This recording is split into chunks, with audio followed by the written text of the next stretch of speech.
morning. Phil took us all the way from Haskell to Java. I'm going to be taking us back. I'm going to argue it's a bit more of a fun journey. So I'm going to talk about pragmatism, Puritanism, and functional programming. So I'm going to start off by carrying on the religious theme and asking, why am I here? What is my purpose? And even though I'm a functional programmer, I can't really answer that in the higher order sense, but I can tell you why I'm here at TechMesh. And the reason I'm at TechMesh is because I'm interested in large-scale software development. So I've spent about 16, 17 years of my professional career building large-scale industrial software systems. I think I spent the first decade of that building object-oriented software. So that's typically systems which have got multiple millions of lines of code, written in an object-oriented style, very often in Java.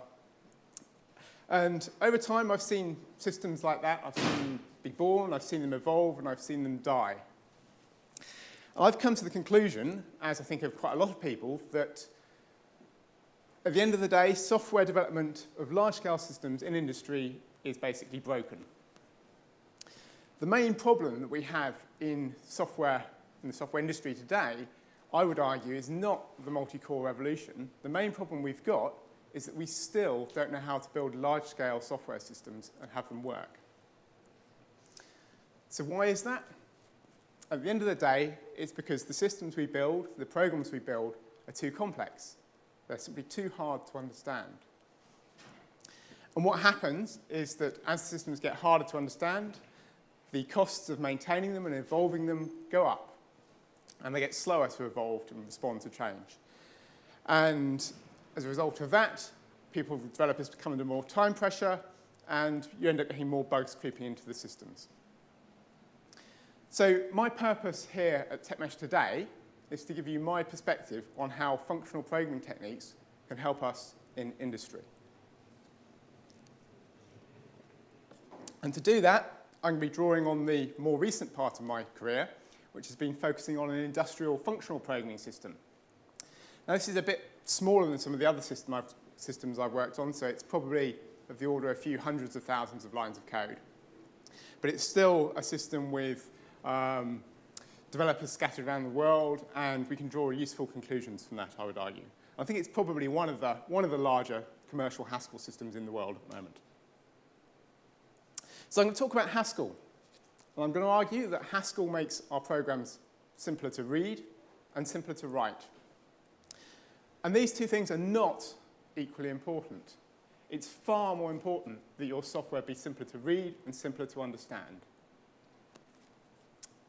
So does this mean that Haskell itself is simple? And I would argue that actually it probably doesn't. If you look at something like GHC, the Glasgow Haskell compiler, the main Haskell compiler which is used, that's probably one of the most sophisticated, complicated compilers on the planet. The important thing, however, is not the complexities which are bundled up in the compiler or the language itself. The important thing, the thing which makes all the difference, is how simple your programs are to understand at the end of the day. And that's why I think Haskell really shines. So if Haskell's maybe not simple as a language, is it easy? Well, easy is probably a relative term. It's easy if you know Haskell. So I think there is a learning curve issue here, so I'm going to touch on that a little bit. But the important thing, the takeaway message, is that Haskell is one really good way of making programs which are simpler to understand. Oh no, this is another language sales pitch.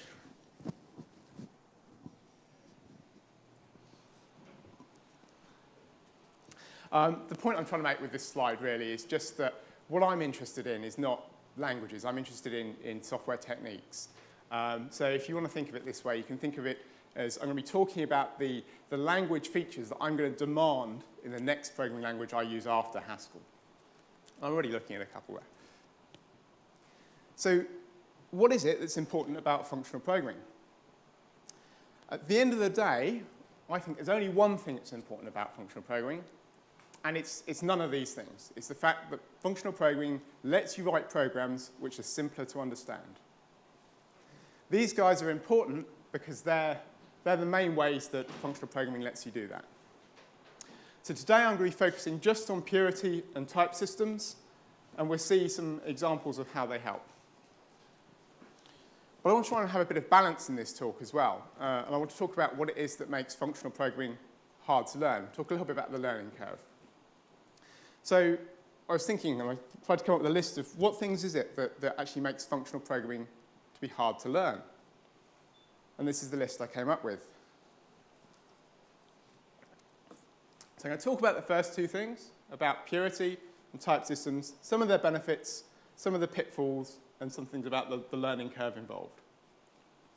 So first up is purity. The functional programmer sounds rather like a medieval monk, denying himself the pleasures of life in the hope that it will make him virtuous. And this was a quote from John Hughes. I think maybe at the end of the day, this is why I prefer to refer to myself as a functional programmer rather than an investment banker. But more seriously, I think I'm a bit worried that purity's got a bit of a bad reputation in industry at the moment for, I don't know, maybe being impractical, unrealistic, something like that.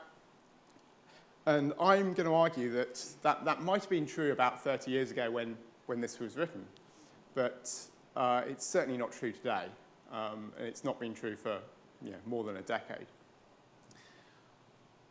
In fact, I'd probably go further, and I'd argue that if you're interested in building large-scale software systems and actually having them work, trying to build them without using purity in some form, that's what's really unrealistic.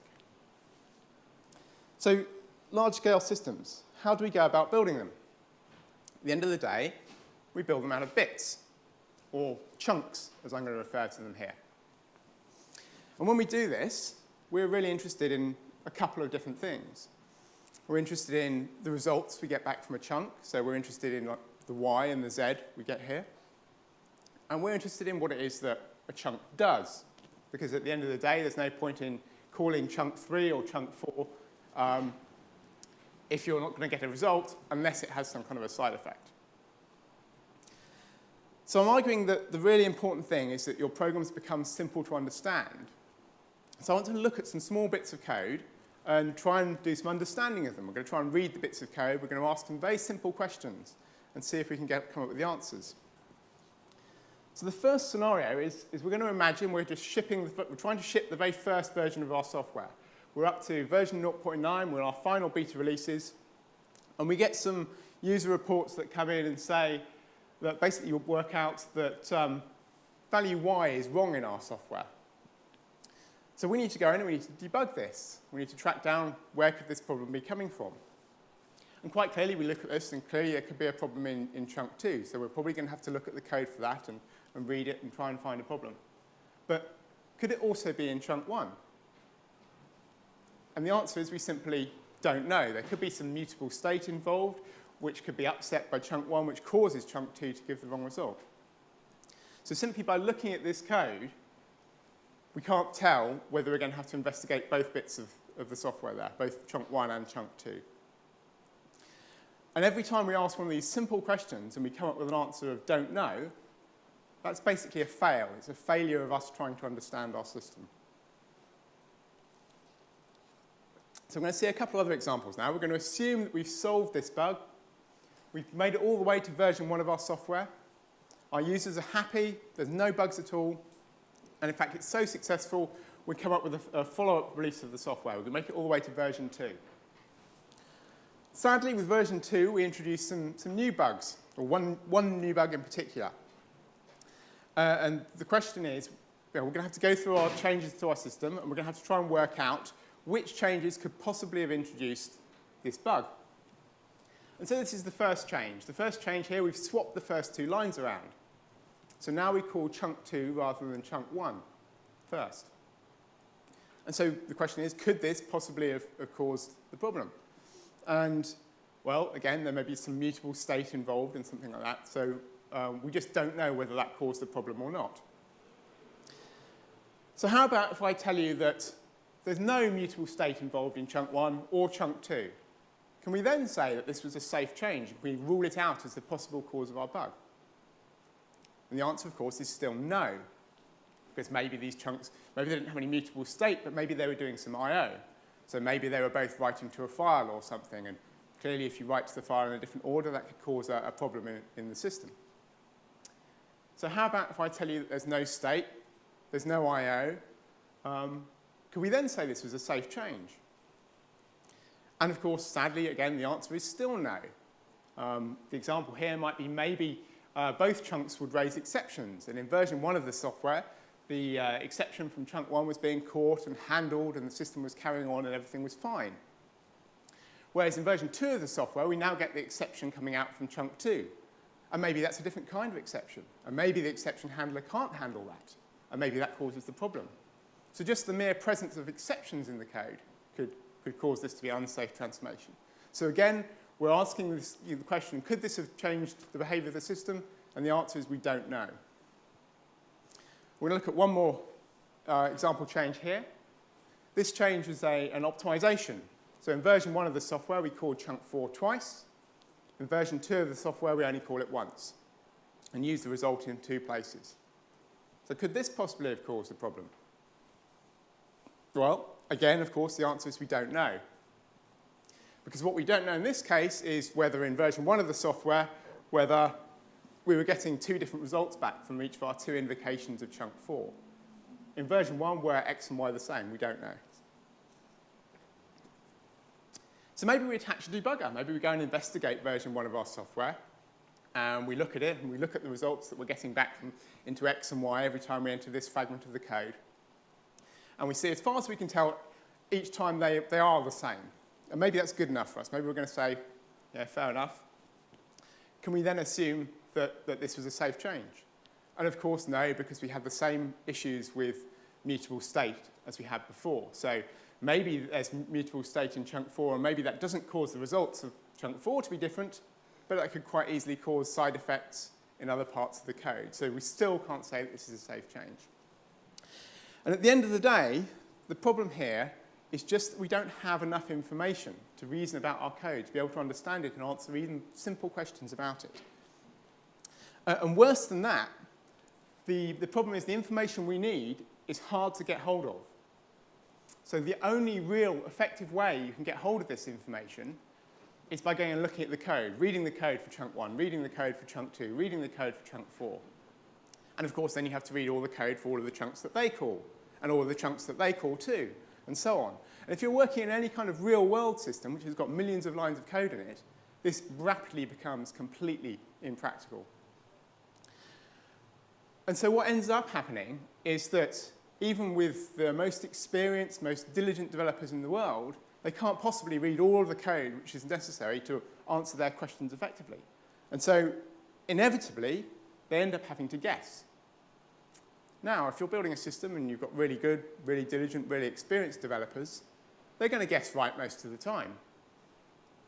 But of course, most of the time is not the same as all of the time. And if you've got a lot of developers working over a long period of time, making a large number of guesses, then sooner or later, statistics is going to conspire against you, and that's how bugs get introduced. And at the end of the day, that's what really kills large-scale software systems. So, purity. What is purity? Well, it's very simple. It's if you've got a chunk that's called f, then it's pure if, and only if, it takes input values of type A, and it returns values of type B, and it does nothing else. It has no side effects at all. Then it's pure. And if we can say that about our chunks, the chunks of code we've used to build our software from here, that's a really powerful property. We can instantly answer all of those questions we were asking a minute ago. So we instantly know. If we know that the chunks are pure, we know that the reordering those first 2 lines is completely safe. That can't possibly be where the bug is. And if we know the chunks are pure, we know instantly that this optimization was also safe. We know that. We can rule that out as a possible cause of the bug straight away. So this is the real importance of purity. It helps you to understand and answer simple questions about your code and saves you huge amounts of time at the end of the day. So I want to talk a little bit about some of the pitfalls behind purity. And the first pitfall is the most obvious one, of course. It's sometimes you actually need to have some side effects in your code. Sometimes you actually want to have some mutable state or something like that. And Fortunately, there's something we can do about that. And what we do is when we want to have a region of our code and we want to introduce some side effects to that, we do two things. The first thing we do is we change the input value, the A on the left-hand side, and we change the output value. So we change the values which are passed into and out of chunks. And the second thing we do is we change how we glue the chunks together. So, for example, if we want to add some state into a section of our code, then the way we do that is we add, say maybe we want to add an integer counter or something like that to the code. The way we would do that is we would add an extra integer input that I've called S here. We would add the same integer output to the result type over here on the right. And we would change the way we glue the chunks together so that we simply thread the values from one chunk to the next. And using that, we can simulate mutable state while still maintaining all of our pure reasoning abilities about our code. And you can also use a variant of this technique to have the compiler perform genuine mutate-in-place update as well. So this technique allows you to have efficient mutable hash tables and mutable arrays and things as well. I just want to look at one other kind of side effect. So that was how you might simulate state. You can also use the same approach to simulating pieces of code which may throw exceptions or may go wrong. And you use the same approach. You change the input and output types. In this case, we just change the output type to be a maybe B or an optional B. And we change the way that we glue the chunks together into a sequence. And this time, the way we glue them together is each time we've called one, we check the result we get back, see if we've really got one. If we have, we carry on. If we haven't, we abort the computation. So it's a different way of gluing things together. So that allows us to simulate exceptions. So this is OK, but there's a bit of a pitfall. And the pitfall is that it's starting to look a bit ugly, really. We've got all of this glue all over the place. We're having to wire up and plumb ourselves. Unfortunately, you can address that as well. And the way you address that is simply by adding some syntactic sugar. We add 2 bits of syntactic sugar. We add 1 to make the types easier to read. And we add 1 to make the glue disappear. So we just have this do at the top here. And this syntactic sugar is actually overloaded. So depending on the type involved, so depending on the side effect involved, this desugars into the right kind of glue automatically. Now, hold on a minute. Is this all a bit of a con? What have we done here? We started off, we said that side effects were a really bad thing. We took them out of our language in the name of purity, and we've just gone and put them all back in again. So have we actually achieved anything here? And I would argue, yes, absolutely you have. And you actually achieved a lot. But why is that? First of all, we're only putting them back in if necessary. So there's a cultural thing here. We try and avoid using side effects where we can. But more importantly, when we put the side effects back into the code, we're putting them back in a restricted way that makes the code simpler to understand. So specifically, in the new world, every chunk of code uses only the effects that it needs. So if it only needs exceptions, we only have the glue for exceptions. If it only needs state, we only have the glue for state and nothing else. The exact effects which are being used are visible in the type of the code. I'm going to talk a bit more about types in the second half of the talk.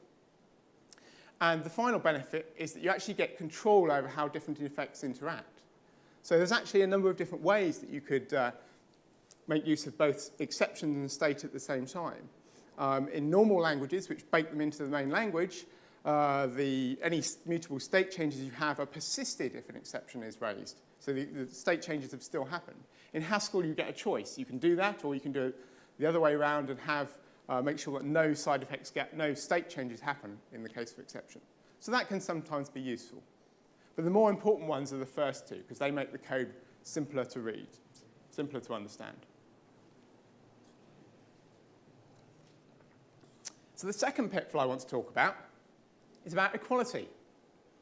Now, equality is quite a useful thing. You need it whenever you want to put structures into collections, for example. For example, if you want to use them as keys in a map. And one of the things about working in a language which is pure is that you've only got one kind of equality. Or in fact, you could say you've only got one kind of equality to worry about. And that's pure value-based structural equality. And this is normally a really good thing. It's much simpler, normally works really well, it eliminates a whole bunch of equality-related bugs. But, of course, it can occasionally cause some performance problems. And the case that we ran into at work was that we were using some fairly large expression structures as keys in a map, actually as keys in a cache. And what that meant is that every time any lookup was happening, all of the comparisons that were taking place were being complete sort of structural comparisons, which really killed the performance. Unfortunately, the solution to this is not too complicated. What you effectively have to do is you reintroduce an explicit notion of pointer equality. And the way you do that is simply by assigning unique identifiers to each of the nodes in your tree. So we assign unique integers, and we use them to drive the equality tests, which can then be fast and gets us around those performance problems. So the high-level approach here was in some ways similar to what happened with side effects. We took out side effects and then put them back in a controlled way. With pointer equality, we make sure we take that out of the language, and we put it back in an explicit way, only where we need it, only localized in places, and that leaves our overall code being much simpler to understand. So the third pitfall I want to talk about is to do with objects which change, to do with identity. Now, sometimes you're building a system where it seems that the most natural way to model this is with mutable objects, and how on earth would we do this in a pure functional world? And one of the examples is if you're building like a CAD system or something like that. So maybe you have different objects in there, circles and lines, something like that, and you want them to have references to each other and maintain relationships as the objects change their state. So you might, for example, want to make the circle on the right-hand side bigger, and you want the lines to change to reflect that so that they maintain their tangential relationship, or something, that kind of thing. And in an object-oriented world, this is very easy to achieve. You have different objects for the circle, you have different objects for the lines, and you'd have references between them. So effectively, you've got references to mutable state here. But we can't do that if we're working with purity. The solution to this has some similarities to the solution to the efficient equality problem. Effectively, what you have to do is you assign a unique identifier to each of the objects involved, to the circles and the lines. And then rather than mutating them, you maintain an association map, which records what the current state is, if you like, of each of those identifiers. So then rather than updating the state of the small circle to become a big circle, you simply disassociate the circle with you disassociate the ID, with the small circle and reassociate that with the larger circle. So you achieve the same effect, but without actually mutating anything in place.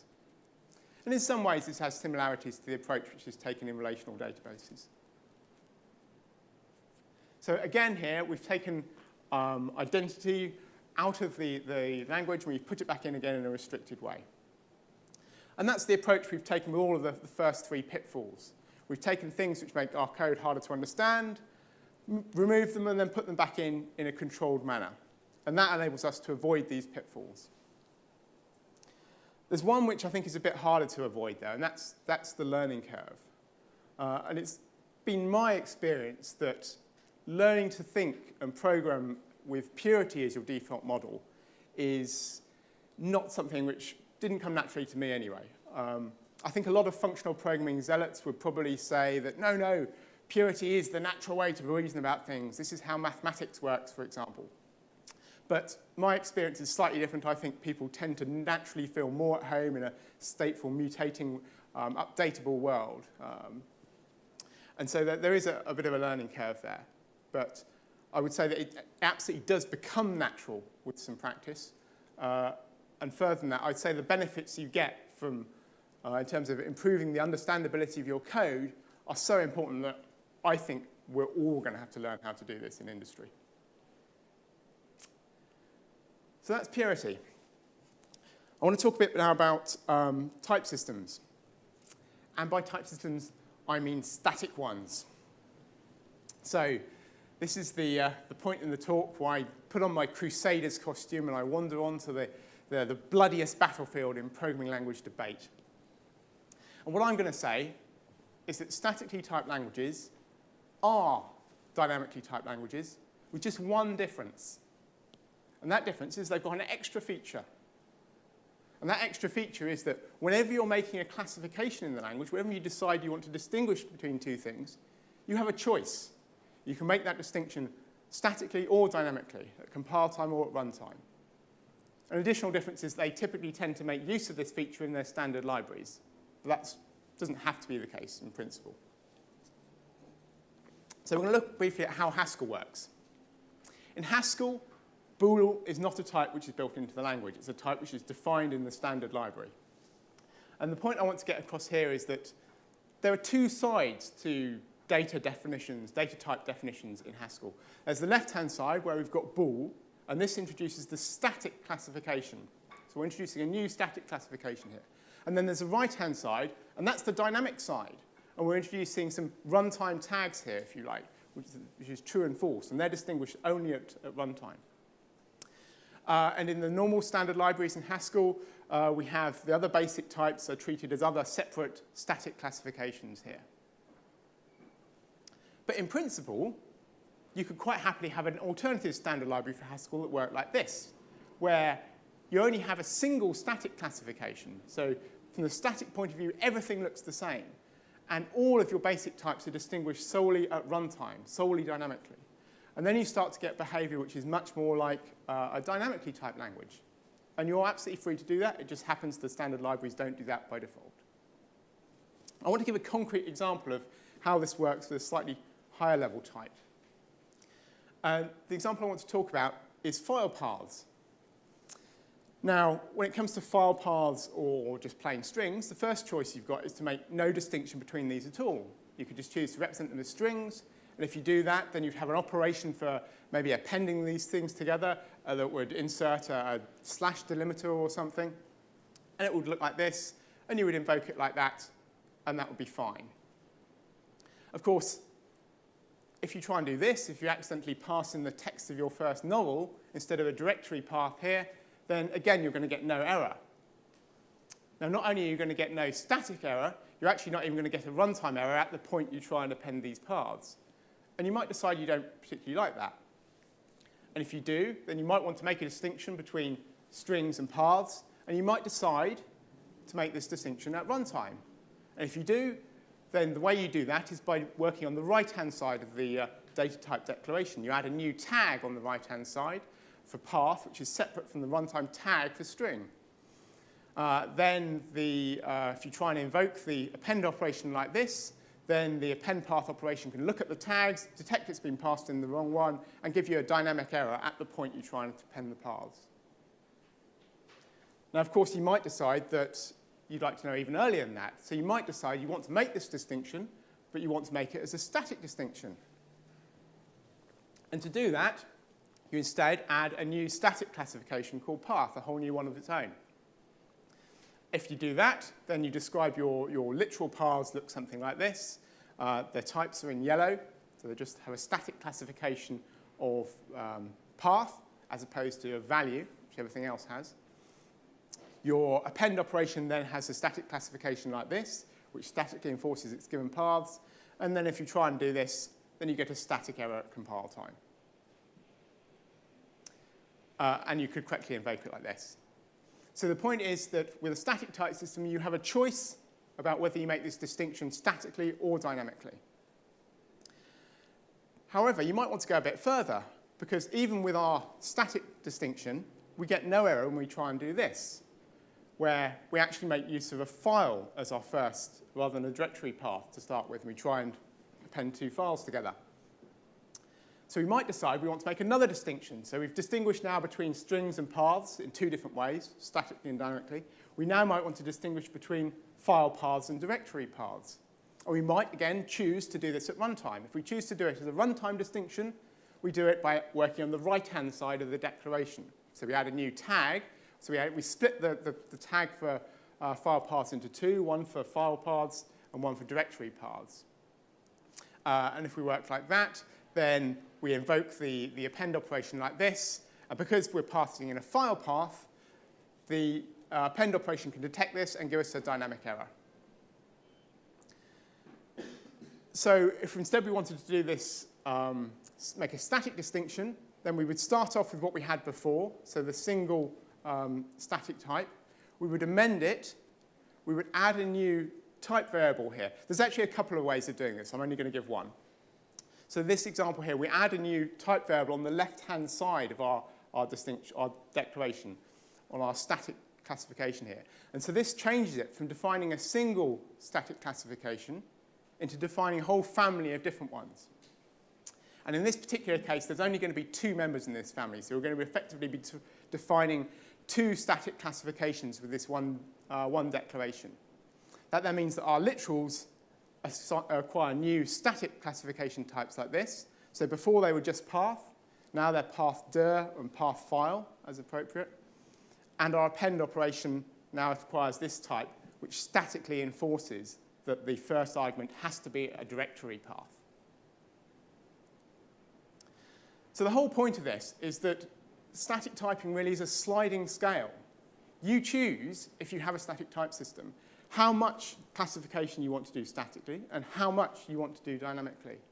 So we've seen that with strings versus paths. We can make no distinction. We can distinguish at runtime or at compile time. And we've seen that with a finer distinction here, file paths and directory paths. You can choose not to distinguish or make the distinction at runtime or at compile time.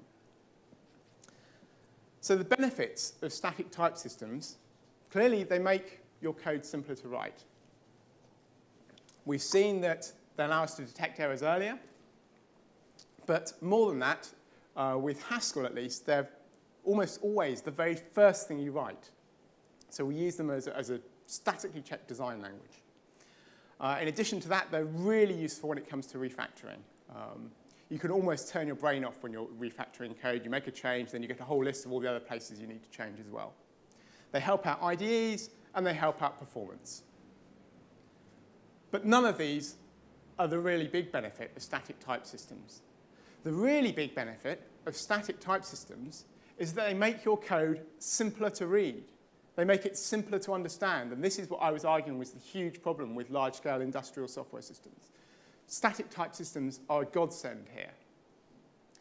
We're going to see four ways that they do this. We're going to see how just having static types helps us to locate bugs. I'm not talking about type errors here. I'm talking about bugs in code which is already type correct. We're going to see how static types help us to understand normal code. So this is code without bugs in it. So that probably actually makes it abnormal code, but anyway. We're going to see how static types help us to understand very abstract code, and we're going to see how they document side effects. But first of all, I want to talk a little bit about how to think about static types. So I like to think of them in terms of assumptions and guarantees. If we're trying to understand a chunk of code called my chunk, it's got this type signature, we know that this code in my chunk, whatever it may be, is allowed to assume that its input is a list of integers. And furthermore, it must guarantee that its result is also a list of integers. So that's a bit boring, but it gets a bit more interesting if we have type variables in here. So if we have type variable A, then what this tells us is that my chunk is allowed to assume that its input is a list of items, but it is not allowed to assume anything at all about what kinds of things are in that list. And furthermore, it's got to guarantee that the result is a list of values, and it's got to be a list of values of the same kind as it was passed in. If instead it has a type signature that looks something like this, then it's allowed to make an additional assumption. It's allowed to assume that the elements in the list have some kind of an equality operation on them. If it has this signature, it's allowed to assume they have numerical operations. And if it has a signature like this, then it's additionally allowed to do runtime introspection and examine what kind of a type things are and then switch behavior accordingly. So do things like a type-safe cast, that kind of behavior. But without that, with just a type signature like this, the code in my chunk, whatever it is, cannot possibly be making any assumptions about what's in the list, or it wouldn't compile. The type checker ensures that for us. So, locating bugs. So this is our program, and we're getting a report from our user that there's a bug in this system. And there's a bug because the result of the system, the result of this process with call, is a list which has got a negative number in it. And we're not ever supposed to have any negative numbers in our output for some reason. And we look at the code and we can see that the input is a list with only positive numbers in it. And that list is passed into function f, and the result of that is then passed into function g. And so clearly the bug could either be in function f or it could be in function g. Now, function g is right here, whereas function f is actually passed in dynamically. So that means that the bug could, in principle, be in any one of the, I don't know, possibly hundreds of different f's which are called, passed into this function at runtime. So we may, just at the moment, based on current information, we may have to go and look at all of those bits of code to locate our bug. However, if we had a type signature here, then the Haskell programmers in the room are going to go and say, look at this type signature and say, instantly the bug is in G. They don't need to see the code for G. They don't need to see any of the code from F. Just from looking at the type signatures and the description of the problem, that we had a negative number in the output, they can tell us that the bug is in G. And the reason they can tell us that is because the type for F tells us that none of the Fs at all are allowed to assume anything about the kinds of things which are in the list. And if you don't assume anything at all about what's in the list, then you certainly can't make things negative.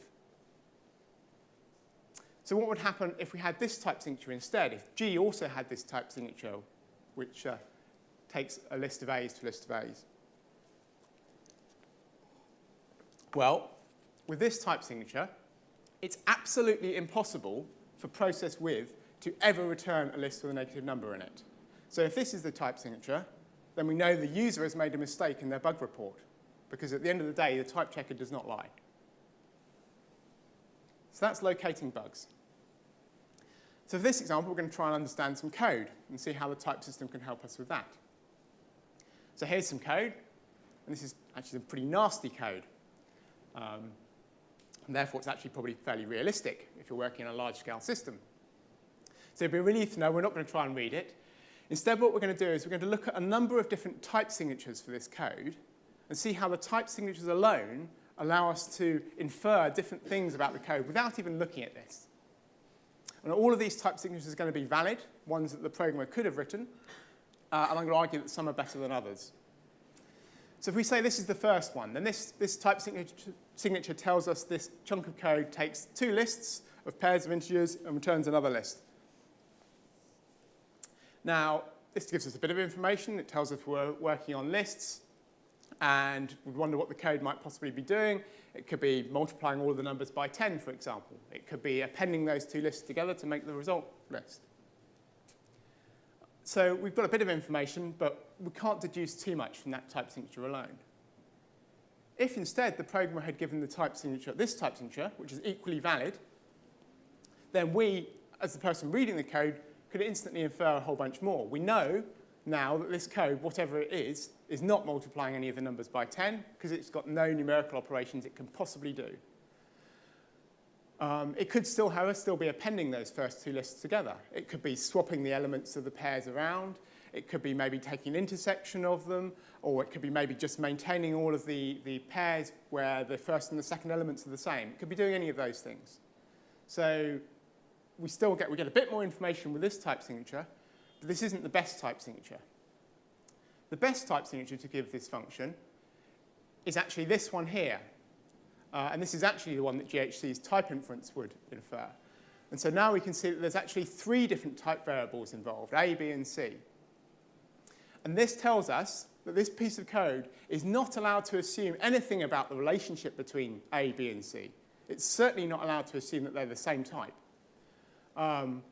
It's allowed to assume nothing at all about A, nothing at all about C, and therefore the only possible way it can generate A's and C's on its output is by taking them from whatever ones were passed in the relevant lists. And the only thing it can do with B's is do some equality on them, and therefore use them to match up the values that are being passed in. So the point here is that this static type signature, without us looking at any of this code, is already giving us quite a lot of information about what's going on. And what's actually going on here is that you could imagine this being some code for a social networking site with sort of friend relationships between user IDs. And this is identifying new friend-of-friend possible relationships or something like that. And just to reassure you, the sort of nicer way of writing that piece of code in Haskell would be something like this. But chances are, if you're trying to debug someone else's code, it won't look like that. So that's how types help us to understand working code. So now, how they help us handle very abstract code? Well, this is some very abstract code. It's a very small piece of code, but it's very abstract. We're not even going to try and dive into exactly what it's doing, but I just want to make a couple of points. I'm going to ask one question, and that's, what kind of a thing is this H here? Now, even the experienced Haskellers in the room, if they haven't seen this function before, are probably going to take a little bit of time to work out what's going on. So allo here is a higher order function. And what I'm going to do now is I'm going to add a type signature onto this, and two things are going to happen. Half the people in the room are going to have a heart attack because the type signature is bigger than the code itself, and the people who've got a bit of Haskell experience will look at this type signature and instantly tell us, oh, right, OK, I can now see that H is a higher order function itself. And what that tells them is that not only is allo a higher order function, which takes functions as inputs and happens to return a function as output. Allo is a higher order function which takes three functions as inputs, one of which is itself a higher order function and returns a function as a result.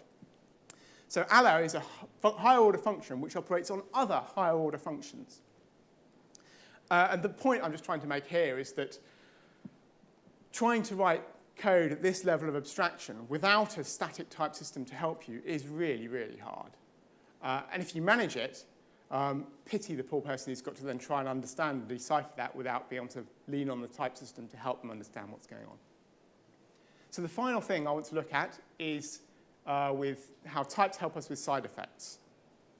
So we saw this example before of state, but the way you normally encounter this in production Haskell code is something like this. You've got a body of code, you're trying to understand what it does, and the very first question you want to answer is, what kind of effectful environment is it that I must interpret or understand this code in?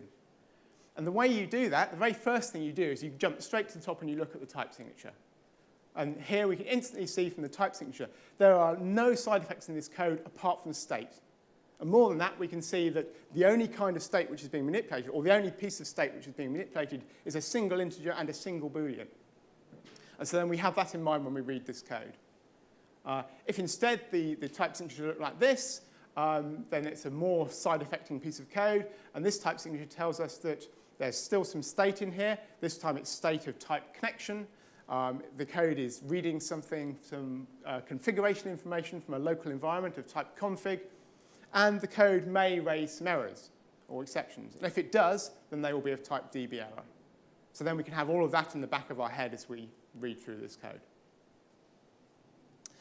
So my argument here is that type systems, the really big benefit of static type systems is that they make your code simpler to read and understand. We've seen how they help us to locate bugs, even in code which is type correct. We've seen how they help us to understand normal working code. We've seen how they help us to understand very abstract code. And we've seen how they document the side effects which are involved. So static types are really important. And the reason they're really important is because they make your code simpler to understand. So pitfalls. There are a couple. It can take longer to get your code running because you've got to fix up your type errors. That's much less of an issue these days because modern versions of the GHC Haskell compiler allow you to make all type errors into warnings, so you can actually run your code anyway if you like to work like that. The second possible pitfall is changing your mind. I said that if you've got a static type system, you have the choice about which distinctions to make statically and which ones to make dynamically, and you do. But if you want to change your mind later on and change from a static to a dynamic one, then you've got a bit of refactoring to do. It's not been a huge issue in my experience because you don't tend to change your mind that often. Possibly the bigger one is the learning curve side of things.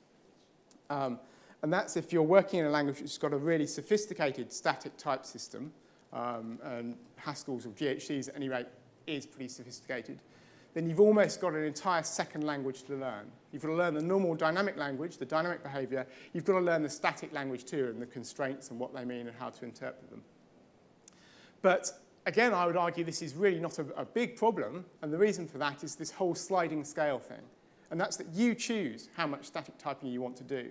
If you want to do basic stuff, so most of the features we've been through in this talk today have just used fairly simple features of the Haskell type system.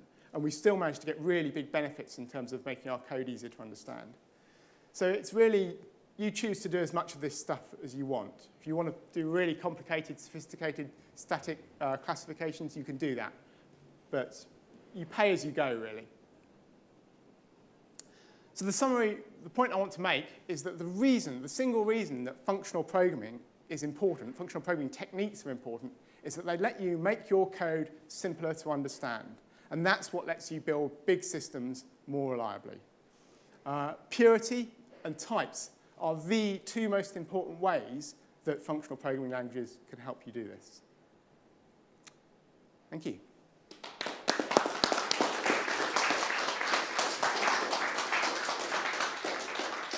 So thank you very much, Ben. We have a couple of minutes for questions.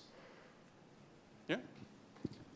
So you mentioned something about user interfaces in a pure style, the CAD user interface. Oh yes, yeah. So can you talk some more about that? You know, if there is a research about it, you know, building large user interfaces, stuff like that? There's lots of research into Haskell and graphical user interfaces. It's not something I'm hugely familiar with. The big stuff is a topic called functional reactive programming, where you try and, it has some similarities with data flow, where you try and model your system as taking input flows of dynamically changing values.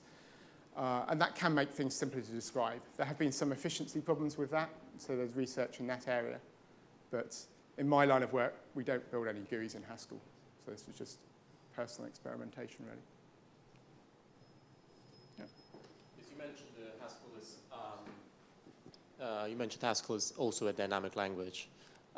In sense of where you showed that example of passing a function of A to another another function of A to A, is there a way to interrogate? Actually, is a programmer can interrogate the type of the arguments passed in at the runtime? Right. Yeah. So this is a really interesting point. And in a lot of languages, you can do that kind of thing. Even in something that we think of as statically typed like Java, you've got an instance of operator where you can dynamically introspect the type of an object. And you can always do that. This goes back a bit to the point that Phil was making about in the previous talk, if you were here for that, about the capabilities of objects, so the sort of ambient capabilities in your language. So in many languages, you can do that by default for any value. In Haskell, you can only do that if it's declared, or rather, if you try and do that, you will be able to see it in the type, as the type inference system will report that that's happening. And so that was, you would have in your type signature something which says typable A. And so then you know, when you're looking from the outside of that code, without reading all of the code involved, you know that somewhere in there, it might be doing some special dynamic lookups. So in that respect, it's more of the self-discipline to actually use a type system. Because if you would want your system to be dynamically typed, you can still make a mistake of, like the bug you just showed, you resolve, you can still make that mistake in Haskell. But having a type system and sure, yeah. If you want to program Python style in Haskell, you can, and then it will behave like Python, give or take. If you want to program like C, you can program like C in Haskell, and again, good luck to you. But yeah, so you choose really what style you want to program in, and yeah, we strongly recommend purity where possible. The approach is purity by default, but if you want to break out, then you can break out, and it's clearly delineated what's going on. So if you're trying to understand someone else's code who's done this, you can see what kind of things they're up to before you have to read the code. That's the real big win. No more questions? Not at all. So if I may ask, So now you're talking about all of this stuff with Haskell. And what would be your message to people who can't use Haskell in the day-to-day life? What would the takeaway be for them? It's absolutely, there's huge benefits to be had by using Purity as your default approach. So if you're writing the code and you're building a new system, trying to avoid side effects as much as possible makes it a lot easier to understand. You're never going to have quite the same ease of ability to understand someone else's code. If it's a black box and you don't know what's in it, you have to assume that they could have used any feature in the language. So that's one of the big strengths of Haskell. But if you're not using it, you get some benefits from that. It makes things easier. Cool. If there are no more questions, then thank you very much. Thank you.